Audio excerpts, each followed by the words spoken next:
साथियों नमस्कार, कैसे हैं आप सभी। एक लंबे समय के बाद आपके बीच ये जो वीडियो आप मेरे बराबर में देख रहे हैं, सैकड़ों की संख्या में छोटे छोटे बच्चे आज 2 फरवरी को इतनी सर्दी में हाथ में पंचशील का ध्वज लेकर आगे आगे जय भीम के नारों के साथ चल रहे हैं। साथ में महिलाएं हैं, बुजुर्ग हैं, युवा भी हैं।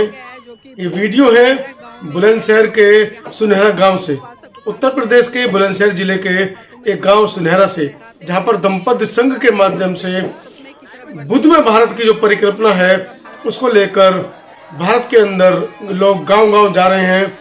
और जैसे कि डॉक्टर अम्बेडकर कहते थे कि बुद्ध विहार क्यों बनाए जाएंगे, बुद्ध विहारों की क्यों जरूरत है, उस परिकल्पना को लेकर हमारे समाज सेवी शहर छोड़कर गांव-गांव में जाकर बौद्ध धर्म का प्रचार प्रसार कर रहे हैं। आइए देखिए इस मौके पर एनवी न्यूज 24x7 की वरिष्ठ पत्रकार नीलम बौद्ध की बुलंदशहर से ये खास रिपोर्टिंग।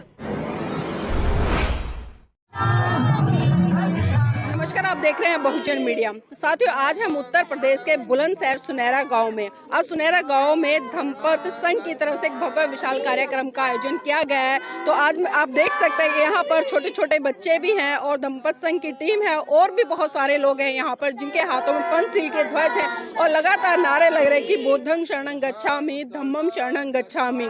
काफी सर्दी है, लेकिन इतनी सर्दी होने के बावजूद भी लोगों का जो हौसला है, जो धर्म के प्रति समर्पण है, वो कहीं ना कहीं देखने को बनता है। इसी कड़ी मेरे साथ में एडवोकेट जय भीम प्रकाश जी हैं, उनसे भी जुड़ने का प्रयास करूंगी और जानना चाहूंगी कि आखिर धम्मपद ट्रस्ट को लेकर किस उद्देश्य के लिए वो काम कर रहे हैं। सर, आपका स्वागत है बहुजन मीडिया में। बहुत बहुत धन्यवाद आपका। सर, आज जो ये कार्यक्रम यहाँ पर हो रहा है, इसका क्या उद्देश्य है?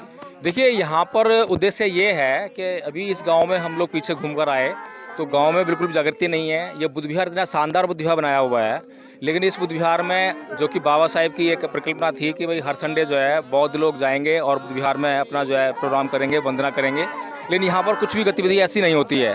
तो इसीलिए जो है हम लोगों ने ये प्रोग्राम बनाया कि इस गांव में प्रोग्राम रखा जाए और इस बुद्ध विहार में जब कार्यक्रम होगा यहाँ से बौद्ध तैयार किए जाएँ, बौद्ध लोगों को ट्रेंड किया जाए, बुद्ध धर्म की उनको बातें समझाई जाएँ, धम्मपद उनको बताया जाए।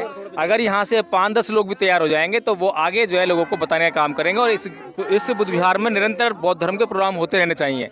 तो इस प्रोग्राम को लेकर जो है ये जो धम्मपद संघ है आगे चल रहा है और अभी पूरे गांव में जाएंगे, इस तरह झंडे की ये जो यात्रा करेंगे, ध्वज यात्रा जो है। तो सर, इस तरह के कार्यक्रमों से क्या रिस्पॉन्स मिल रहा है लोगों का? इस तरह के कार्यक्रम से बहुत अच्छा रिस्पांस मिल रहा है नीलम जी।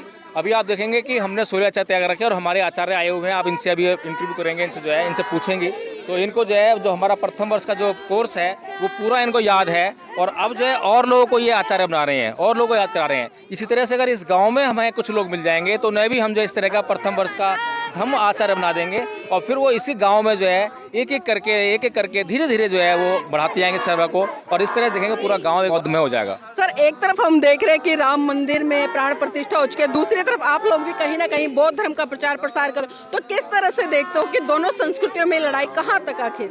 देखिए, इसमें लड़ाई झगड़ा कोई नहीं है, इसमें प्रतिद्वंदता भी कुछ नहीं है, प्रतिशोध भी नहीं है, वैर भाव भी नहीं है। ये हमारा बौद्धों का अपना कार्यक्रम है और बौद्ध धर्म का जितना प्रचार प्रसार इस देश में होगा, इस देश का जो मनुष्य है, नागरिक है, जो वो जो है उतना ही सुखी होगा, उतना ही दुखों से मुक्त होगा। और आज हम देखते हैं कि भारत में नशे की बहुत भारी समस्या है, बेरोजगारी, नशा, दुनिया भर की तमाम जो दुख मुसीबतें हैं भारत के लोगों पर आज जो हैं।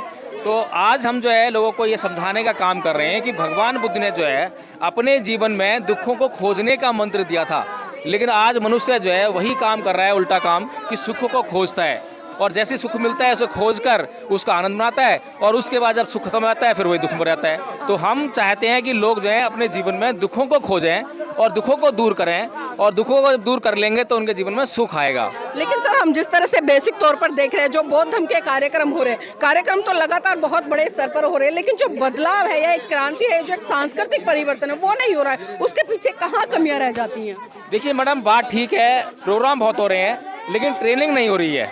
ट्रेनिंग के अभाव में लोग प्रशिक्षित नहीं हो पाते हैं, फिर लोग आगे कैसे काम करना है उसका उनको आइडिया नहीं होता है। जब तक लोग जो है ये नहीं सीखेंगे कि उन्हें काम कैसे करना है तो वो काम नहीं कर पाएंगे। यही मुख्य कारण है कि लोग मतलब प्रोग्राम तो बहुत कर रहे हैं, प्रोग्राम बहुत हो भी रहे हैं, लेकिन उनका जो परिणाम नहीं आ पा रहा है।